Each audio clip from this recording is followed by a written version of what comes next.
ညောင်ဖြူဟာရေကြောက်ပါတယ်လို့ကျွန်တော်ပြောရင်တချို့ကပြန်ပြောတယ်ညောင်ပင်တွေပေါက်တာကျင်ရေဆက်ကြီးမှာပဲတဲ့ဒါကမှန်ပါတယ်ညောင်ပင်ကရေဝတ်တာကိုကြောက်ပါတယ်ဒါပေမဲ့ရေခိုးရင်ဝေးရှိတဲ့နေရာတွေကိုတော့ကြိုက်ပါတယ်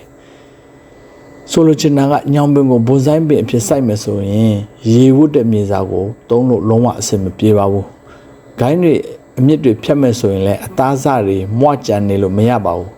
ဂိုင်းပုတ်အမြစ်ပုတ်တက်ပါတယ်အသားစားတွေကိုဓာတ်ထက်နဲ့တိပေးပြီးအစေး6အောင်ထားပြီးမှစိုက်ရပါမယ်ဒါမှမဟုတ်ရင်တော့ညောင်ပင်ကိုရေနစ်တက်တယ်လို့ပဲဖြစ်မှာပါ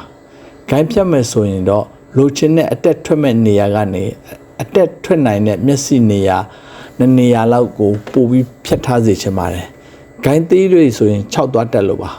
ဝါယာပတ်မဲ့ဆိုရင်တော့ဂယူးတစ်စိုက်စောင့်ကြည့်ရပါမယ်ဂိုင်းကြီးတာမြန်တော့ဝါယာကိုက်သွားပြီးဂိုင်းဆုံးရှုံးနိုင်ပါတယ်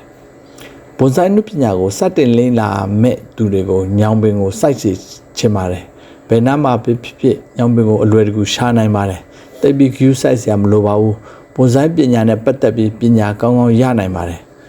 ညောင်ဖြူပင်အကြောင်းကတော့ဒီလောက်ပါပဲဘွန်ဆိုင်ကိုစတင်လေ့လာသူတွေအတွက်ပြည့်စုံမယ်လို့မျှော်လင့်ပါတယ်ကျေးဇူးတင်ပါတယ်